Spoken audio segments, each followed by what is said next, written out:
The sixth chapter, Polynesia and the King. When they had gone a little way through the thick forest, they came to a wide, clear space, and they saw the king's palace, which was made of mud. This was where the king lived with his queen, Ermentrude, and their son, Prince Bumpo. The prince was away fishing for salmon in the river, but the king and queen were sitting under an umbrella before the palace door, and Queen Ermentrude was asleep. When the doctor had come up to the palace, the king asked him his business, and the doctor told him why he had come to Africa. "You may not travel through my lands," said the king. "Many years ago a white man came to these shores, and I was very kind to him. But after he had dug holes in the ground to get the gold, and killed all the elephants to get their ivory tusks, he went away secretly in a ship, without so much as saying thank you. Never again shall a white man travel through the lands of Jolly Jinky." Then the king turned to some of the black men who were standing near and said, "Take away this medicine man with all his animals, and lock them up in my strongest prison." So 6 of the black men led the doctor and all his pets away, and shut them up in a stone dungeon. The dungeon had only one little window high up in the wall, with bars in it, and the door was strong and thick. Then they all grew very sad, and Gub-Gub the pig began to cry. But Chee-Chee said he would spank him if he didn't stop that horrible noise, and he kept quiet. "Are we all here?" asked the doctor, after he had got used to the dim light. "Yes, I think so," said the duck, and started to count them. "Where is Polynesia?" asked the crocodile. "She isn't here." "Are you sure?" said the doctor. "Look again. Polynesia! Polynesia, where are you?" "I suppose she escaped," grumbled the crocodile. "Well, that's just like her. Sneaked off into the jungle as soon as her friends got into trouble." "I'm not that kind of a bird," said the parrot, climbing out of the pocket in the tail of the doctor's coat.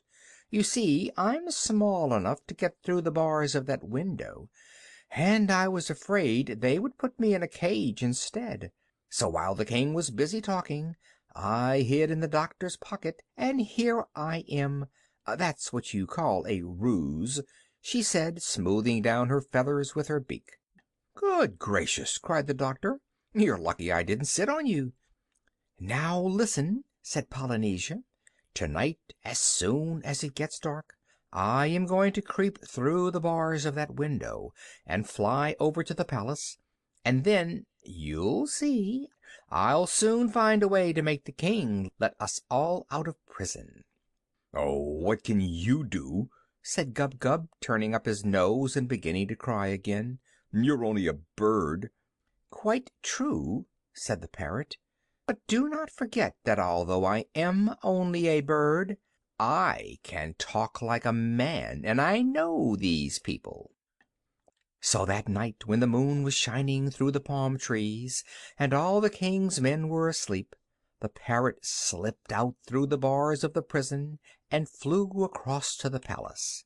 The pantry window had been broken by a tennis ball the week before, and Polynesia popped in through the hole in the glass. She heard Prince Bumpo snoring in his bedroom at the back of the palace.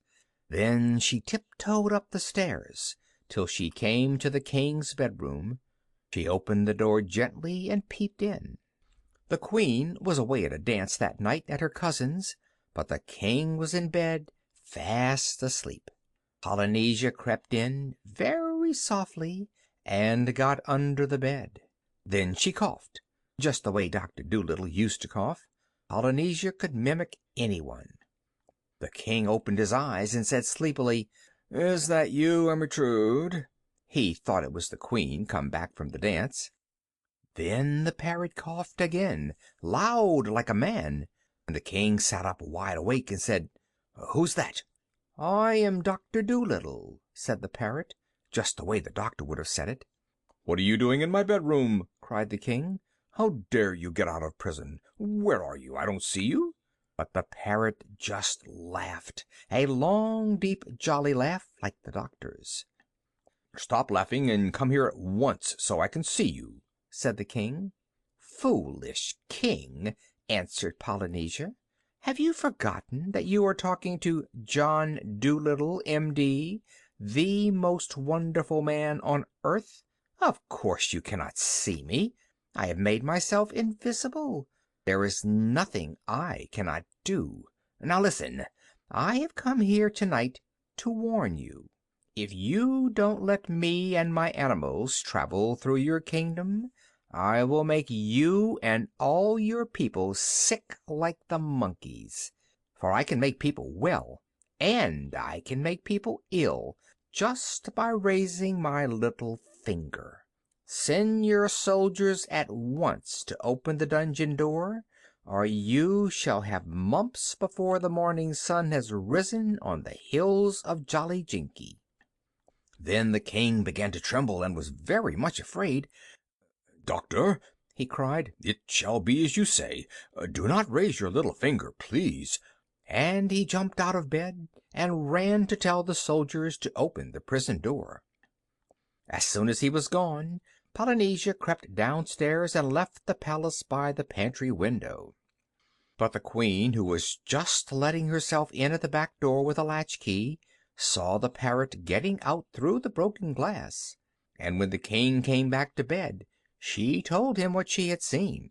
Then the king understood that he had been tricked, and he was dreadfully angry. He hurried back to the prison at once, but he was too late. The door stood open, the dungeon was empty, the doctor and all his animals were gone.